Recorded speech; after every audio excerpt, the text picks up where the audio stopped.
Hi mga besi ko, for today's video, ayan, isi-share ko po sa inyo ang aking mga hair clips and hair accessories. Ayan mga beshi ko, kitang-kita nyo naman, sobrang dami nating collections. Ayan, dito mga beshi, meron tayong malalaking ribbon. Ayan, 6 colors yan with partners. And ito namang isa, yung color red, wala siyang partner. Tsaka itong white, wala din. At ayun mga beshi ko, dito sa part na to, ayan, may iba't iba rin tayong styles and colors ng ating hair clips. Ayan, kitang-kita nyo naman mga beshi ko. Ayan mga beshi ko, meron din po tayong ganitong style ng hair clips. Ayan. Ayan mga beshi. Tapos guys, ayan, dito rin po sa gilid. At syempre, hindi naman mawawala ang pangmalakasang star natin, mga friendship. Ayan, may star ang lola ninyo. Ayan mga beshi, ito pong mga hair clips na to, mas malalaking star sila.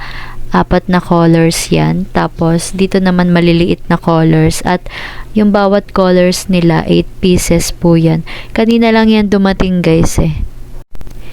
Halos lahat kasi to guys, in-order ko lang online. Kaya ayan mga beshi ko, sobrang dami nila, nakakatuwa. Kasi isa rin talaga sa happiness ko, ang hair clips, to be honest. At ayan na nga mga beshi, meron din tayong ganito ka-cute na ribbon. Tignan nyo guys. Ayan, 'di ba? Tapos, ayan guys, maliban sa napakarami nating star hair clips, meron din po tayong mga ganitong klaseng hair clips, mga beshi ko. Ayan.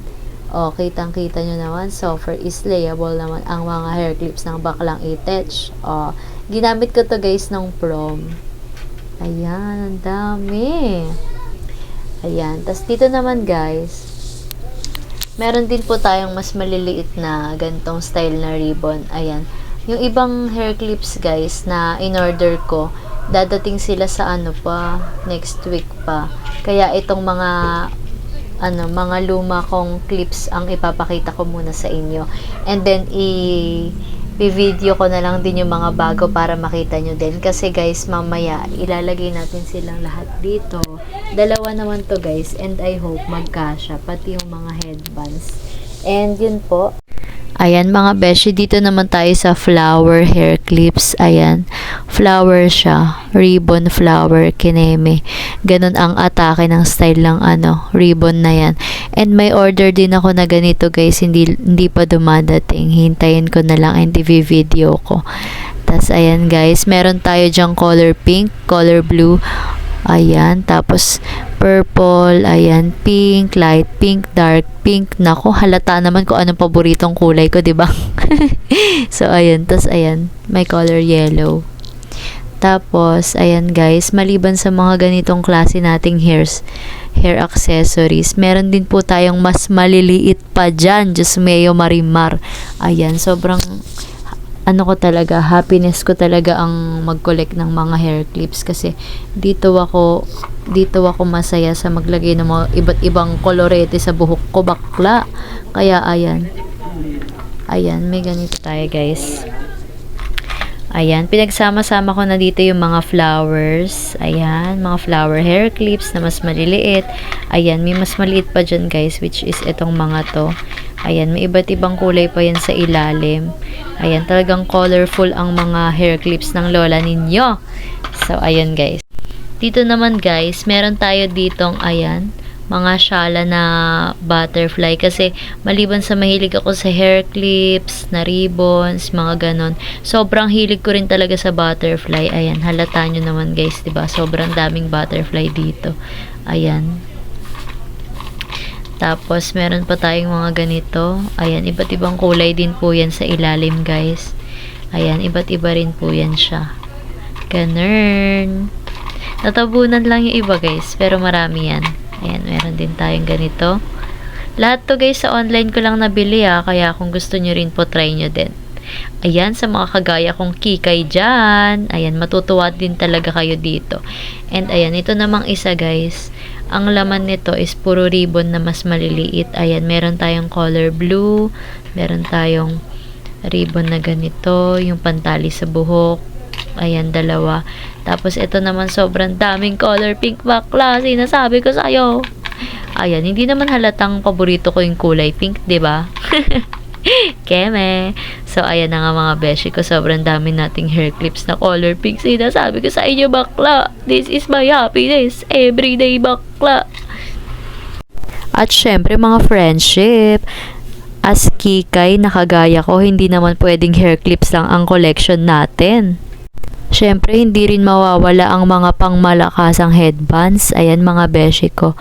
Ayan, iba't ibang kulay na to. Ang wala lang kulay dito is color yellow, orange, and black. So, ayan mga beshi ko. At maliban dun mga friendship, meron din tayo ganitong style na ribbon. Ayan, nagtatali ako ng dalawang ganito sa buhok. Tapos, nilalagay ko lang ito magkabila. Kaya as you can see, madalas sa mga hair clips ko, dala-dalawa sila or set sila na maramihan. So, ayan, may malaki rin tayong ribbon dito. Ito yung kauna-unahang ribbon ko dati, guys, ng grade 11 ako. Which is, 2023. Ay, naalala pa di bakla. So, ayan, guys. Tapos, ito rin. Meron din akong ganito, guys, so. Yung partner nito, papadating pa lang kasi in-order ko pa lang. Basta guys, i-update ko na lang kayo pag dumating na yung mga order ko. Kasi maliban sa sobrang dami nito, marami pa tayong paparating na hair clips. Kaya abangan nyo yan mga beshi ko.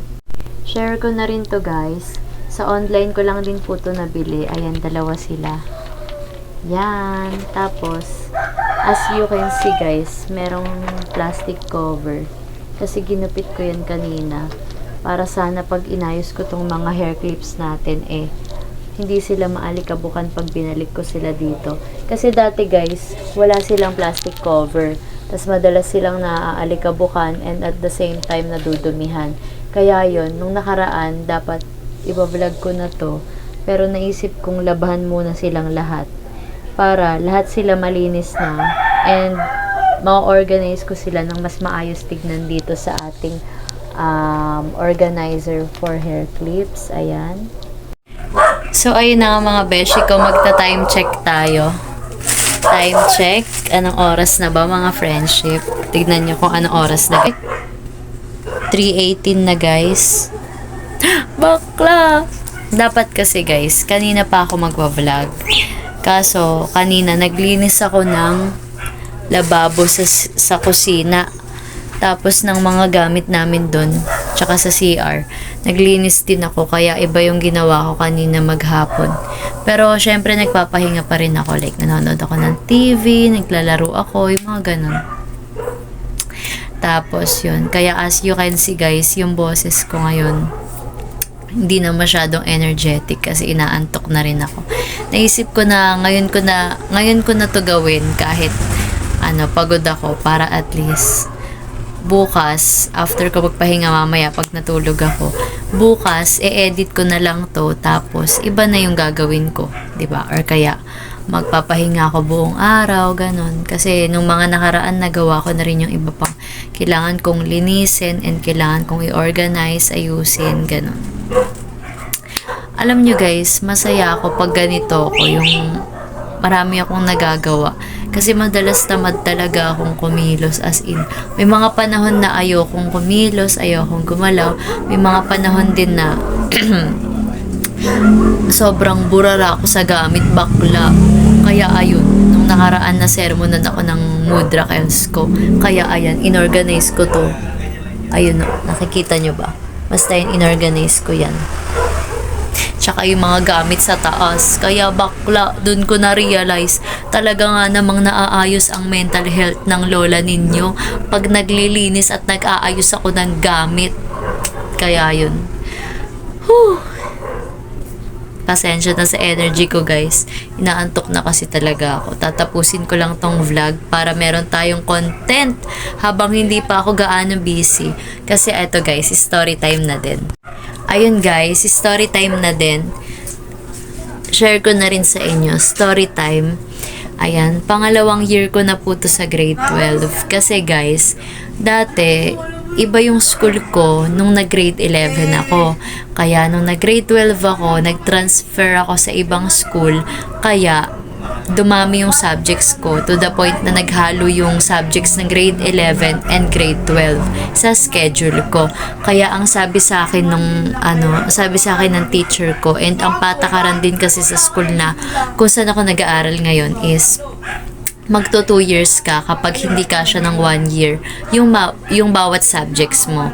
Kaya yun mga beshi ko, nag 2 years ang lola ninyo sa grade 12. Pero yun nga, nung una syempre nalungkot ako kasi feeling ko baka hindi ko kaya, baka sobrang mahirapan ako. Pero hindi naman ako nagkamali kasi sobrang nahirapan din ako. Pero at the same time, sobrang dami kong nakitang reasons and purpose na na-realize ko kung bakit hinayaan ni God na mag 2 years ako sa grade 12. And yun, isa na dun yung ang dami kong naging friends nung first year ko ng grade 12. Tapos, to the point na nung second year ko na, which is ngayon, na grade 12 is ang dami kong nasimulan na business, tapos ang daming binigay ni God na opportunity sa akin para magsimula ng negosyo. And di ko akalain na halos kalahati ng grade 12 at grade 11 na mga kaibigan ko, halos lahat sila sumusuporta sa business ko, and I'm so happy with that. Sobrang grateful ako sa lahat ng meron ako, guys. Etong mga chika bells ko, hindi naman to connected dito sa mismong mismong content natin, pero gusto ko lang din mag story time. And yun, kasi baka magtaka kayo, baka sabihin nyo, siguro may bagsak si Ate Felicity, kaya siya nag-2 years sa grade 12. Hindi po. Wala po akong bagsak. Sadyang marami lang talaga akong subject, kaya pinag 2 years nila ako sa grade 12. And grateful naman ako kasi ngayong second sem mga beshi, isa na lang po yung subject ko. Kaya mas nabibigyan ko po ng oras si God, yung sarili ko, and yung family and friends ko. Pero more on time ako sa more on time ako kay God tsaka sa sarili ko, kasi akala ko dati pag mag-isa ako malungkot. Pero nung mga dumating sa panahon na wala akong kaibigan, parang feel ko wala akong kaibigan, kasi 'di ba guys, minsan ganun tayo, feel natin wala tayong kaibigan, so wala tayong masandalan, ganun, hanggang sa na-realize ko na si God palagi lang siyang nandyan. And I've realized also na si God pala talaga yung kailangan ko, hindi yung ibang tao. Kaya pala ako mag-isa, kasi ang dami kong kailangan matutunan sa buhay, kailangan kong ma-realize nang wala yung ibang tao. Kumbaga, matututo ako in my own experience, in my own different experience in life. Ganon bakla. O diba, inaantok na pero ang daldal pa rin ng lola mo. Anong ganyan-ganyan bakla? Hindi rin ako naboboring mag-isa guys kasi ang dami kong hobbies. Minsan nanonood ako ng TV, magigitara ako. Ay, nag-aaral ako mag-gitara. Hindi pa kasi ako marunong mag-gitara guys Ito yung gitara ko. Ayan. Hindi pa ako marunong mag-gitara. Pero, ayun, inaaral ko siya kung paano. Ayan. Pag wala akong magawa, nag-aaral ako mag-gitara. Tapos, minsan sumasayaw ako, kumakanta ako, nanonood ako ng movie, ganon. Tapos, nagsa-sound trip lang ako, nagpe-Facebook lang ako, magti-TikTok ako, mga ganyan-ganyan. Ang dami kong hobbies, sobrang dami bakla. Tapos, minsan pa, tawag dito, minsan, magluluto lang ako ng gusto kong pagkain, ganon. Pero hindi naman ako marunong guys magluto ng mismong mga ulam-ulam talaga. Pero what do I mean is, yung mga simpleng pagkain lang ganun, na kaya kong iluto, tas kinakain ko yun. Ano? Madami pa hindi ko lang maalala ngayon kasi ngarag na ngarag ako. Napagod ang lola mo kasi buong magdamag. Pero at least, 'di ba? Pagka naglilinis tayo, tsaka pag nag-aayos tayo ng gamit, nagiging maayos din yung mental health natin. Aminin nyo guys, ganun din kayo, di ba? Simulan na nga natin mag-ayos ng hair clips bakla. Ang dami ko ng chika dito, nakaka-lurky.